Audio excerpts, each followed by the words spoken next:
সুপ্রিয় শিক্ষার্থী, অনলাইন ক্লাসে তোমাদের স্বাগত। আমি রবিন আহমেদ জুয়েল তোমাদের সাথে আছি। আজকে পড়াবো আমরা এইচএসসির ফিজিক্স চ্যাপ্টারের হচ্ছে ভেক্টর একটা চ্যাপ্টার। এই চ্যাপ্টারের একটা টপিকস পড়াবো আমরা। টপিকসটার নাম তোমরা দেখতে পাচ্ছ, আশা করি হচ্ছে নদী এবং নৌকার ব্যাগ সম্পর্কিত টপিকস। এই টপিকসটার মধ্যে অনেক স্টুডেন্টের প্রবলেম থাকে। আমি আশা করব তোমরা যদি এই টপিকসটা আমার কাছে মনোযোগ দিয়ে দেখো, ইনশাআল্লাহ আশা করব যে এই টপিকসের উপর অন্তপক্ষে কোনো প্রবলেম থাকবে না ইনশাআল্লাহ। তাহলে দেখো আমরা করতেছি যে আমরা প্রথম টাইপটা লিখছি যে সোজা অপর পারে। এটা নদী, এগুলো হচ্ছে স্রোত, নদীর স্রোত। তাহলে স্রোতকে আমরা কিউ দ্বারা প্রকাশ করলাম। তাহলে স্রোতের দিক হলো এই দিকে। এখন আমরা কি বলছি, সোজা অপর পারে যাইতে হবে। তাহলে এখান থেকে একটা নৌকা সোজা, মানে এখান থেকে একজন ব্যক্তি এখান থেকে এখানে যাবে। তাহলে আমাদের দিকটা কোন দিকে, যে এখানে যাইতেই হবে। তাহলে এটা তার লব্ধিকে প্রকাশ করা হয় আর দ্বারা। তাহলে তোমরা মনোযোগ দাও, আমি কি বলছি, সোজা অপর পারে যাইতে হবে। তাহলে একজন ব্যক্তি এই পার থেকে এই পারে একবারে সোজা এই পয়েন্টে যাইতে হবে। কিন্তু লোকটা যদি ঠিক এইখান থেকে রওনা দেয়, তাহলে সে এই বিন্দুতে পৌঁছতে পারবে না, কারণ স্রোতের একটা ব্যাগ আছে, ওই ব্যাগটা এইটাকে এই দিকে নিয়ে যাবে। তাহলে দেখো এই বিন্দুতে যদি পৌঁছতে চাই আমরা, তাহলে আমাদের এই দিক থেকে রওনা করতে হবে। তো এই দিক থেকে যদি আমরা রওনা করি, তাহলে আমরা ঠিক এই বিন্দুতে পৌঁছতে পারবো না, অন্যথায় আমরা পৌঁছতে পারবো না। তাই আমরা এখানে একটা দেখো, এখানে একটা ধরি, আমরা নৌকাটা যাব এই দিক দিয়ে। তাহলে নৌকার বেগ ধরে নিলাম পি হলো নৌকার বেগ। আমি লিখে দিচ্ছি।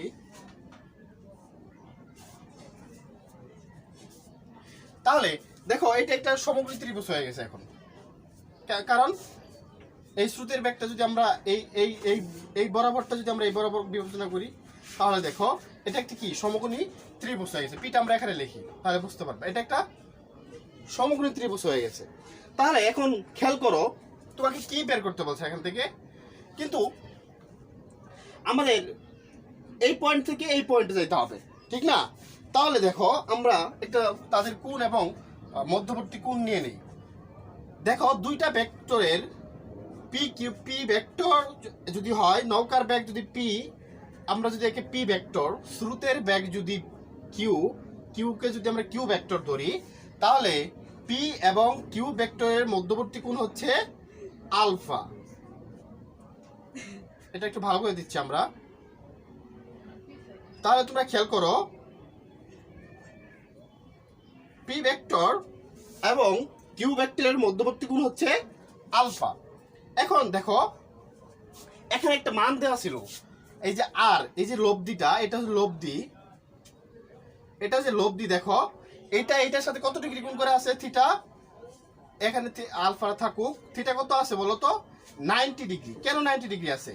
এই স্রোতের বেগের সাথে লব্ধিটা কি আকার আছে বলো তো, লম্ব আকারে আছে। তাহলে এদের মধ্যবর্তী কোণ কত, থিটা ইকুয়াল টু 90 ডিগ্রি। তাহলে আমরা বলতেই পারি এখন যে পি এবং কিউ এর মধ্যবর্তী কোণ কত বলো, আলফা। এটা মনে রাখতে হবে। এবং আর এবং বলো কিউ ভেক্টরের মধ্যবর্তী কোণ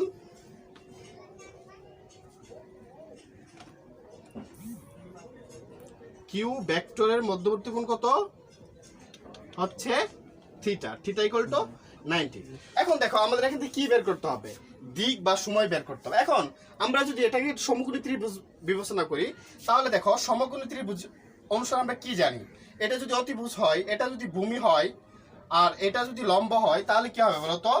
তাহলে আমরা বলতেই পারি যে অতিভুজ equal to q square by r square. তাহলে দেখো তো এখান থেকে আমরা আর লব্ধিটা বের করতে পারবো। তাহলে আর যদি আমরা বের করতে চাই, তাহলে কি করতে পারবো বলো তো, p square minus q square. তাহলে এটা হলো এই ফরম্যাটের লব্ধি বের করার মান। তাহলে লব্ধি আর ইকুয়াল টু কত হবে? তাহলে দেখো এই কন্ডিশনের ক্ষেত্রে যদি তোমাদের লব্ধি বিবেচনা করে, তাহলে তোমরা অতি সহজে এটাকে সমকোণী ত্রিভুজ বিবেচনা করে তোমরা লব্ধি নির্ণয় করতে পারবা।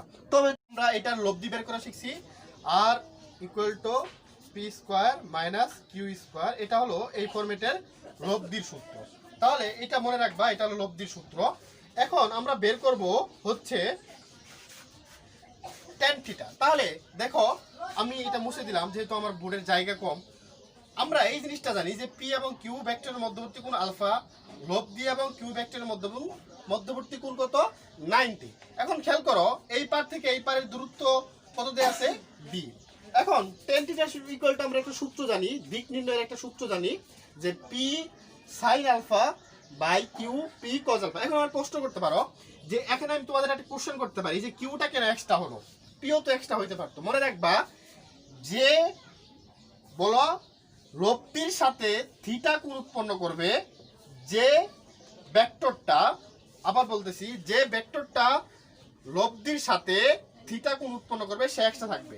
তাহলে কি বললাম, আর এর সাথে যে থিটা কোণ উৎপন্ন করবে সে এক্সট্রা থাকবে, এটা নোট করে রাখো, এক্সট্রা থাকবে।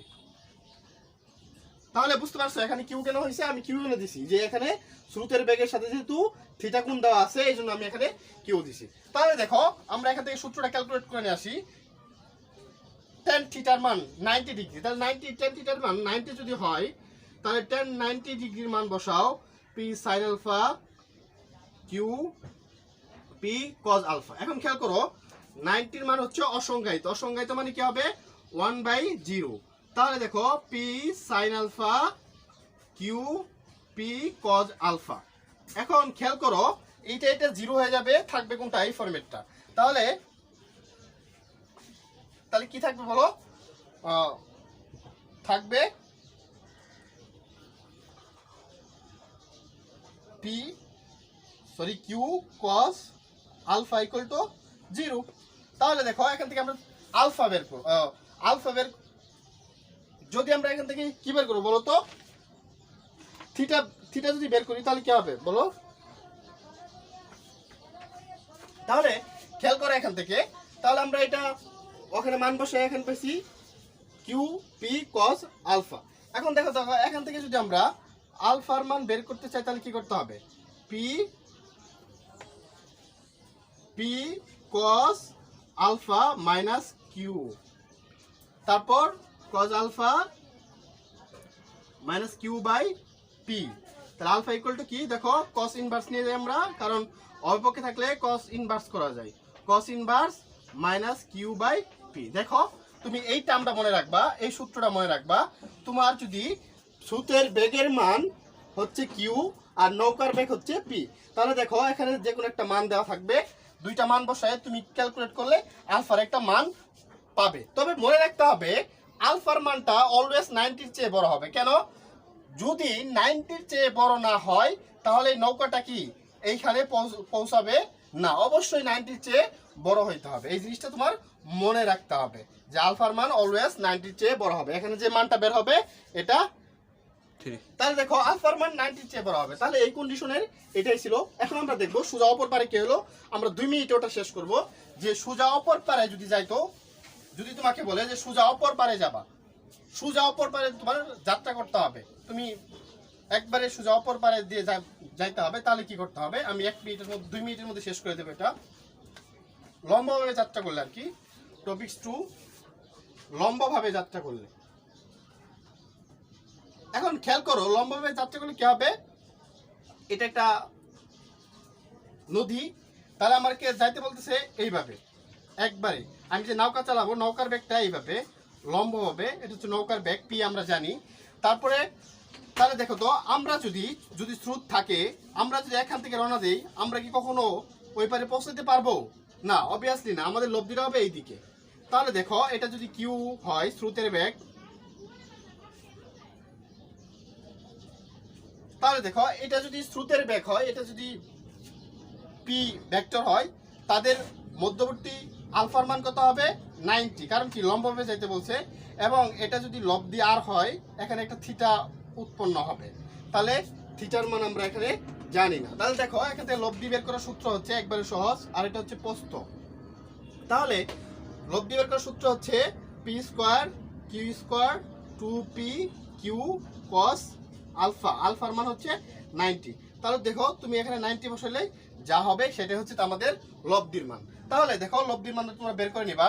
যদি আমরা tan থিটার মান বের করি, tan থিটা কি জানি আমরা, বলো কে লব্ধির সাথে কোন পড়ছে কিউ, তাহলে কিউ একটা থাকবে পি কস আলফা, তারপর দেখো এখানে কি থাকবে পি সাইন আলফা। তাহলে দেখো তো tan থিটা, থিটার মান এখানে দেওয়া নেই, তাহলে আমাদের থিটার মান বের করতে হবে। তাহলে আলফার মান দেওয়া আছে, এখানে আলফার মান দেওয়া আছে 90 ডিগ্রি। তাহলে দেখো আলফার মান যদি বসো এখানে কি হবে পি সাইন 90 ডিগ্রি কিউ কত বলো পি, তাহলে দেখো সাইন 90 এর মান 1 আর এইটুকের মান হচ্ছে 0। তাহলে আমাদের সূত্রটা কি দাঁড়াবে পি বাই কিউ। তাহলে যদি থিটার মান বের করি আমরা শুধু, তাহলে থিটার মান কি হবে, থিটার মান হবে tan inverse p by q. তাহলে দেখো এখান থেকে তুমি নৌকা, কিউ হচ্ছে স্রোতের বেগ আর পি হচ্ছে নৌকার বেগ, এটা বসলেই তুমি দিকটা পেয়ে যাবে। এখন দেখো সময় আমরা যদি টি বের করতাম তাহলে কি হইতো, মনে রাখবা টি এর সূত্র হচ্ছে ডি। এখন দেখো তুমি যদি পি ভেক্টর নাও তাহলে তোমার যা করতে হবে, যদি তুমি এখানে পি সাইন, এখানে সাইনই হবে, যদি তুমি পি কে নাও তাহলে তাদের মধ্যবর্তী কোণ কত লিখতে হবে বলো তো, আলফা লিখতে হবে। দেখো কেন আলফা লিখতে হবে, কারণ পি ভেক্টর এবং কিউ ভেক্টরের মধ্যবর্তী কোণ আলফা, তাহলে এখানে সাইন আলফা হবে। এখন তুমি যদি টি বের করার ক্ষেত্রে মানে সময় বের করার ক্ষেত্রে এটা না নাও, যদি বলো যে আমি আর নিব, তাহলে টি বের করার সূত্র হচ্ছে ডি আর। যদি আর নাও লব্ধি দিয়ে যদি আর তুমি সময় বের করো তাহলে দিতে হবে সাইন থিটা, এখানে সাইন থিটার মান বসাবা, যা হবে তাই এনে যাও। তাহলে আমরা অতি সহজে দুইটা কন্ডিশনের মধ্যে, এটা ছিল লম্বভাবে যাত্রা করলে, তাহলে আমরা তাদের দিক, সময় এবং কি লব্ধি বের করতে পারবো। তাহলে দেখো আমাদের ক্লাসটা যদি ভালো লাগে সাবস্ক্রাইব এবং কমেন্ট করে আমাদের অনুপ্রাণিত করো, যেন আমরা আরও সামনে ভালো ভিডিও নিয়ে আসতে পারি। আসসালামু আলাইকুম।